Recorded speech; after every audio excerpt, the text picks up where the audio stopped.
നമസ്കാരം. Raf talks ഫുട്ബോളിലേക്ക് ഏവർക്കും സ്വാഗതം. ബെൽജിയൻ സൂപ്പർ താരമായ കെവിൻ ഡിബ്രൂനയുടെ മാഞ്ചസ്റ്റർ സിറ്റിയുമായുള്ള കോൺട്രാക്റ്റ് 2025 അവസാനിക്കുക.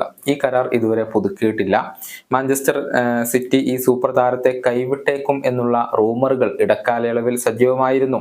32-കാരനായ താരം ഇപ്പോഴും മികച്ച പ്രകടനമാണ് തുടരുന്നത്. വരുന്ന സമ്മറിൽ ഒരുപക്ഷെ ഡിബ്രൂയിനെ മാഞ്ചസ്റ്റർ സിറ്റി വിടാനുള്ള സാധ്യതകൾ ഉണ്ട്. അത് മുതലെടുക്കാനുള്ള ഒരുക്കത്തിലാണ് നിലവിൽ അമേരിക്കൻ ലീഗും അതുപോലെ തന്നെ സൗദി അറേബ്യൻ ലീഗും ഉള്ളത്. രണ്ടുപേർക്കും ഇപ്പോൾ ഈ ഒരു സൂപ്പർ താരത്തെ ആവശ്യമുണ്ട്. ബെൽജിയൻ ദേശീയ ടീമിൽ കെവിൻ ഡിബ്രൂയിനൊപ്പം കളിക്കുന്ന താരമാണ് ക്രിസ്റ്റ്യൻ ബെൻഡെക്ക്. അദ്ദേഹം MLS ക്ലബായ DC യുണൈറ്റഡിന്റെ സ്ട്രൈക്കറാണ്.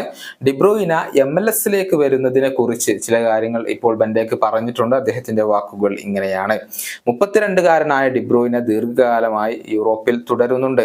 പക്ഷെ ഞാൻ അദ്ദേഹത്തെ ഇനി ലോസ് ആഞ്ചലസിലെ ഏതെങ്കിലും ഒരു ക്ലബിൽ കാണുന്നു. ഫിസിക്കലായും ടെക്നിക്കലായും വളരെ ഉയർന്ന നിലവാരത്തിൽ ഉള്ള ലീഗാണ് MLS. ആളുകൾ കരുതുന്നത് ഇവിടെ കാര്യങ്ങൾ എളുപ്പമാണ് എന്നാണ്. പക്ഷെ ഇവിടെ ഒരു മത്സരം കളിക്കുന്നത് വരെ മാത്രമേ ആ ഒരു തെറ്റിദ്ധാരണ ഉണ്ടാവുകയുള്ളൂ. തീർച്ചയായും റെഡി ആയിരിക്കണം. ഈ ലീഗിനെ റെസ്പെക്ട് ചെയ്യണം. കാരണം MLS എന്നുള്ളത് ഒരിക്കലും എളുപ്പമല്ല. ഇതാണ് ബെൻഡെക്ക് ഇപ്പോൾ പറഞ്ഞിട്ടുള്ളത്. 6 മത്സരങ്ങളിൽ നിന്ന് 6 ഗോളുകൾ നേടിയ ബെൻഡെക്കാണ് നിലവിൽ അമേരിക്കൻ ലീഗിലെ ടോപ്പ് സ്കോറർ. ലയണൽ മെസ്സി വന്നതോടുകൂടിയാണ് MLS ഇപ്പോൾ കൂടുതൽ ശ്രദ്ധ ആകർഷിച്ചു തുടങ്ങിയത്.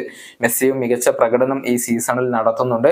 5 ഗോളുകളും 2 അസിസ്റ്റുകളും അദ്ദേഹം ഇന്റർ മയാമിക്ക് വേണ്ടി സ്വന്തമാക്കിയിരുന്നു. ഈ വീഡിയോയുടെ അവസാനിപ്പിക്കുന്നു. വീണ്ടും കാണാം.